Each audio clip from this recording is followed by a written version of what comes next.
Olá, meus irmãos. A paz do Mestre Jesus esteja com todos vocês. Que Deus possa abençoar você grandiosamente e que Ele possa falar ao nosso coração sempre por intermédio da sua santa e poderosa palavra. O texto hoje para nossa breve reflexão encontra-se no livro do profeta Naum. Quero ler com vocês o capítulo 1, a partir do verso 7. A justiça invencível de Deus. Esse é o subtítulo aqui do capítulo. Vamos lá?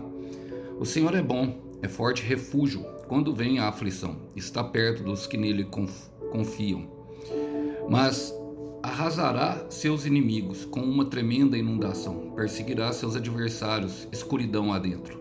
Porque vocês tramam contra o Senhor? Eles o destruirá contra um só golpe. Não precisará vir outra vez.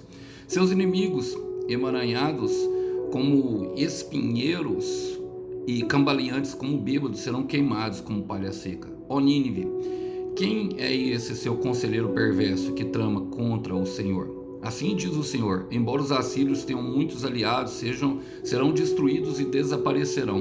O meu povo que eu castiguei antes, mas não o castigarei outra vez. Agora quebrarei o jugo sobre seu pescoço e arrancarei sobre as correntes da sua opressão. Glória a Deus, irmãos. Naum, eu quero contextualizar rapidamente, era um dos profetas menores, e o seu nome significa o consolo de Deus, o conforto de Deus. Ele tem a etimologia da palavra Naum, traz esse significado que Deus traz a consolação. Bom, e não era um tempo em que os israelitas viviam, que os judeus viviam um bom tempo. Eles estavam ali, Naum veio profetizando a sua palavra um pouquinho antes do cativeiro babilônico acontecer. Já estava na proeminente invasão da Assíria aos territórios israelitas, ou seja, conquistar aquilo que seria a terra prometida, aquilo que era a terra prometida naquele momento, e até o momento. Seria um momento de desolação, de bastante escravidão, de bastante julgamento vindo da parte de Deus. E às vezes nós precisamos entender isso, irmãos. Nós levamos a palavra de Deus com muita brincadeira, mas o mesmo Deus que é amor e misericórdia, ele é justiça, e também ele é que tem poder de condenar. A palavra fala que as chaves da morte e do inferno estão na mão do Senhor Jesus Cristo, não estão na mão do inferno. O que acontece é justamente uma questão de desprezo à sua palavra, de menosprezar aquilo que o Senhor tem falado, de levar como se fosse deboche mesmo. Muitas vezes plantamos algo, como não vemos a colheita, porque a colheita demora e o Senhor é longânimo, muitas vezes temos a perspectiva de que nada vai nos acontecer. Mas essa mensagem que o profeta Naum traz é uma mensagem de consolo, uma mensagem de proteção, na verdade, do Senhor nos tempos difíceis que viriam pela frente, porque eles seriam levados. Já tinha sido proferido o julgamento e o Senhor não voltaria atrás. E a palavra começa falando que o Senhor é bom. E Ele é bom, meus irmãos. Ele é bom até mesmo quando Ele emite um julgamento sobre nós. O julgamento, ele tinha uma finalidade: trazer o arrependimento. E o amor a Deus, eu quero falar um pouco disso. O amor de Deus, eu creio que ele tem bastante, na verdade, a confiança a Deus, porque a grande diferença entre um e outro é o que? João 3,16: Deus amou o mundo de tal maneira para que todos aqueles que nele crê não pereçam, mas tenham vida eterna. E o próprio João Batista fala que aqueles que não creram, e o próprio Senhor Jesus repete isso, falando que aqueles que não creem nele já estão condenados. A grande diferença é justamente isso que Naum fala no versículo 7, a confiança em Deus. A confiança. E a confiança, ela é dividida, meus irmãos, em transparência, em lealdade, e a lealdade é refletida na transparência, ou seja, por meio da confissão dos meus pecados, aquilo que nós falamos que nós somos. A fidelidade, e a fidelidade é a própria fé em si, ela é refletida nos tempos de angústia, em eu me permanecer fiel do lado do Senhor, proclamando louvores nesse tempo, e também a questão da honra. A questão da honra, ela é colocada em ação também.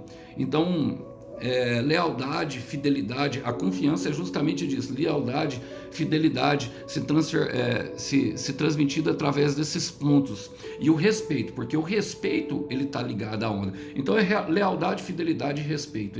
Eles seriam os tripés da confiança. E ele fala que ele é um forte refúgio quando vem o dia da aflição. Que dia que esse é o dia da aflição? Esse era o dia em que o exército assírio vinha colocando um rastro de sangue pelo caminho que ele passava, inclusive fazendo esses aliados que o próprio texto fala. Era um dia em que, de longe, os israelitas poderiam completar um caminho de sangue traçado, e eles cercavam, e eram as guerras muito violentíssimas naquela época. Eles cercavam a cidade, sitiavam, não deixando entrar alimento, não deixando entrar suprimento, nada. Às vezes as pessoas passavam muitos dias ali e eles sem fazer nada, só ameaçando.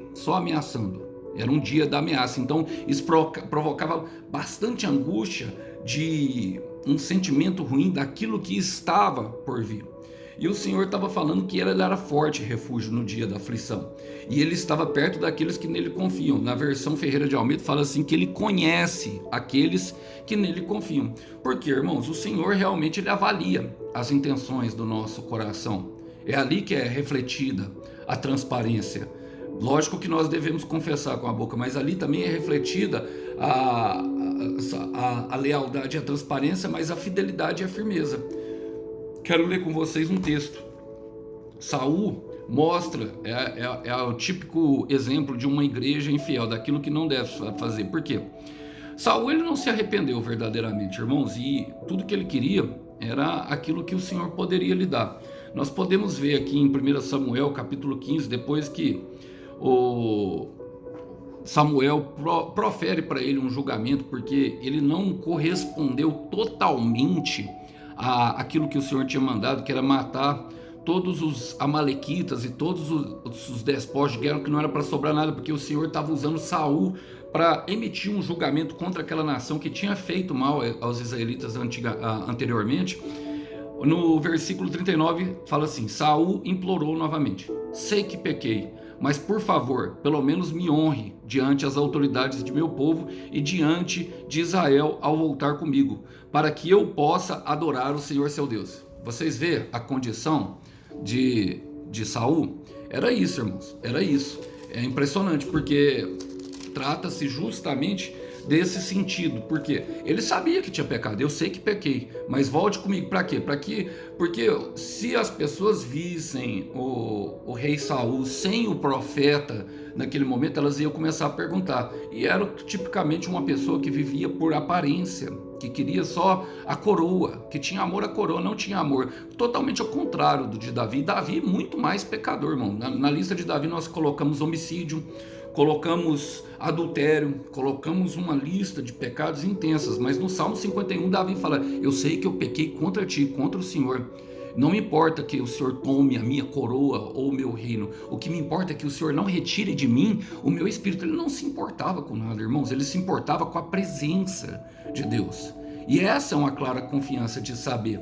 E, logicamente, o Senhor, a presença do Senhor, justamente, já em si só, ela afugenta todo mal. Porque o mal e o bem, eles não podem coabitar junto. O Senhor é santo e só dele estar perto de nós, já não tem como ter uma habitação do mal perto de nós. E por isso ele vai falando: mas arrasarei seus inimigos com a tremenda inundação, perseguirá seus adversários, escuridão adentro. Ele deixaria as pessoas na escuridão. Mas como que funciona isso? O Senhor não é bom, Alisson? Ele está falando que vai perseguir e vai trazer uma tremenda inundação. Bom, podemos perceber isso também. Eu sempre falo: não existe casa vazia. É nós que escolhemos, irmãos, o caminho que vamos trilhar. Se queremos ficar em adoração com o Senhor ou se queremos continuar diante das nossas falhas, sem confissão, sem transparência, vivendo por aparência, sem simplesmente, sabe, o adorá-lo em espírito e em verdade, sabe, pelo que ele é. E é uma busca isso. Eu sei que às vezes é difícil, mas em 1 Samuel 16, depois que Samuel unge Davi já rei ali, já depois de passar pela casa de Jessé o belemita, a palavra fala que justamente o Espírito do Senhor sai do rei Saul. E olha só o versículo, fala assim, ó, 1 Samuel 16, versículo 14. O Espírito do Senhor se retirou de Saul, e o Senhor enviou um espírito maligno que o atormentava. Na verdade, era um demônio. Ou seja, não existe casa vazia. Quando sai um, entra outro. Mas o Senhor, ele não habita. E é ele que decide, irmãos. É uma decisão vinda dele. E esse espírito maligno, ele nos leva a uma escuridão adentro, como fala. E nós somos levados a uma imensa inundação. Somos levados a um lugar justamente de desespero, de angústia, como os babilônicos passaram como os babilônicos não, os israelitas passaram no cativeiro babilônico. Bom, ele fala, por que tramam contra o servo do Senhor? Ele destruirá com um só golpe, não precisará vir outra vez. Muitas vezes tramamos contra o Senhor, e essa trama com o Senhor fala justamente, meu irmão, de um plano humano, de um plano. A trama contra o Senhor é justamente quando eu penso que eu vou fazer com a força do meu próprio braço, que eu vou dar o meu jeitinho, que eu vou fazer. Em Provérbios 16, versículo 21, fala que muitos são os planos do coração do homem, mas a palavra final, ela vem do Senhor. E eu gosto do versículo 2 desse Provérbios, que ele fala assim, ó, todos os caminhos do homem lhe parecem puros, mas o Senhor avalia o espírito, ou seja, a motivação, aquilo que está sendo entregue. Então, quando nós realmente... Porque, irmãos, o Senhor, ele nos fez para o louvor da sua glória. Nós precisamos entender a questão do corpo, alma e espírito. O nosso corpo é o problema. A alma é a centelha de vida, ou seja, a vida que o Senhor soprou, que expressa todos os nossos sentimentos, que é a centelha de vida que coordena coordena todo esse aparato visual que é o nosso corpo, que você vê. E o Espírito João fala justamente das motivações, daquilo que assopra em nossa mente, fala das nossas intenções, do nosso coração. Mas o Senhor, ele não é um assassino, e nós precisamos entender isso. Por quê? Porque a vida é dele, irmãos. A vida que pulsa dentro do nosso coração é dele. Quando fala que Jesus tomou da mão os pães dos discípulos, fala justamente disso. Porque se a vida é dele, ele toma de nós, irmão, quando ele quiser. Por quê? Porque não cumpriu com o propósito. Ele nos criou para um propósito e justamente não nos movemos de acordo com aquele propósito. Começamos a fazer os nossos próprios planos, tramando assim contra o Senhor. E ele continua falando, seus inimigos serão emaranhados como espinheiros e cambaleantes como bêbados, serão queimados como palha seca. Ele está dizendo justamente que depois da avaliação desse espírito, haverá um julgamento para aqueles que estavam levando os israelitas cativos. Até mesmo os que nos fazem mal durante o nosso período de deserto, irmãos, se nós confiarmos no Senhor, eles serão julgados. O Senhor fala aqui em próprio Naum, versículo 3, o Senhor é lento para irar, mas tem grande poder, e nunca deixa de castigar o culpado, ou seja, ele não leva o culpado por inocente. E essa deve ser uma confiança que devemos ter neles. Agora, pensa, irmãos, o Senhor, em Isaías 64, versículo 4, fala que trabalha para aqueles que nele confiam.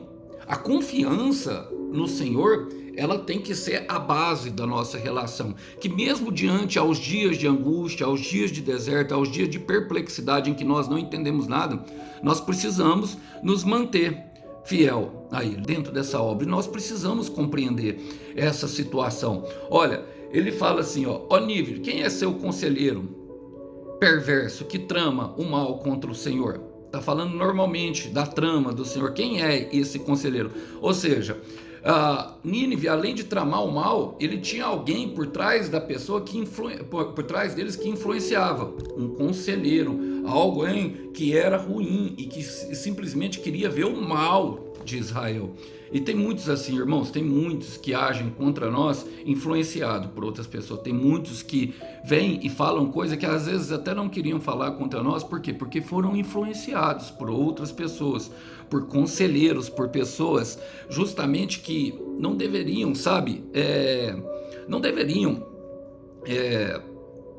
nem estar perto de nós. Essa é a palavra. Eu queria procurar uma palavra mais leve, mas não consegui.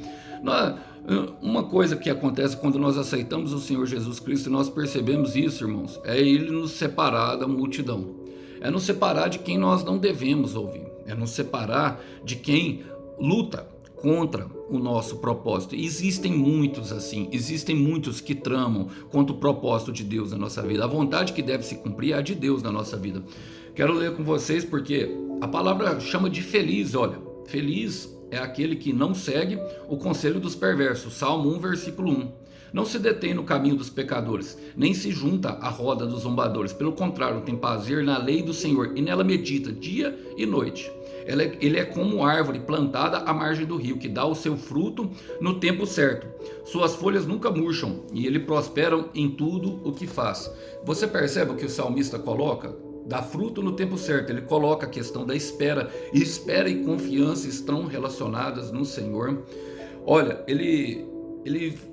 como Jeremias traz a questão de bendito o homem que confia no Senhor, ele fala da mesma forma que ele vai ser plantado junto aos rios, ou seja, mesmo no dia da adversidade, no dia da dificuldade, ele vai ter o sustento que traz alívio e refrigério para sua alma. Isso é o nosso Senhor, esse é o nosso Senhor, que mesmo no dia da angústia, mesmo no dia da calamidade, nós podemos confiar nele. Muitas pessoas não querem, por quê? Porque não suportam o tempo da espera, não suportam, começam a querer agir com o próprio braço, e isso, o que acontece? Atrai a ira do Senhor. E como é manifesta a ira do Senhor? Irmão, simplesmente ele entregando nós a própria sorte. Como disse, o Espírito do Senhor saiu de Saulo. Depois dali, nunca mais Saul conseguiu exercer o seu reinado como anteriormente. Não conseguiu. Por quê? Porque o que nós temos de precioso, irmãos, é o Senhor. É o Senhor. Ele é a nossa centelha de vida. Ele é aquilo que nos fornece vida. Nós percebemos que ante a desobediência e Saul confessando o pecado, ainda o Senhor demorou-se a se retirar do espírito dele. Por quê? Porque o Senhor é longânimo. Ele espera que nós nos arrependamos. E nós exercemos a lealdade através da transparência, mas muitas pessoas não conseguem chegar lá, e é uma verdade, irmão, muitas pessoas sentem só remorso, eu tenho falado muito disso, e não conseguem mesmo, parece que não querem, parece que preferem ficar na vergonha e tentar esconder os seus próprios pecados, mas o Senhor, ele chega um momento em que ele demonstra, ele coloca a pessoa na vergonha mesmo de tudo aquilo que ela está fazendo. Olha, ele fala assim diz o Senhor, embora os assírios tenham muitos aliados, serão destruídos e desaparecerão. O meu povo eu castigarei, mas não o castigarei outra vez. O castigo de Deus para o povo de Israel era justamente para trazer disciplina. O Senhor disciplina aquele que ele ama. Eu quero repetir isso, o Senhor disciplina aquele que ele ama. Nós precisamos compreender essa situação. E os assírios tenham muitos aliados, eles serão destruídos e desaparecerão. Muitas vezes os nossos inimigos parecem muitos, parece que estão cercados dos nossos lados.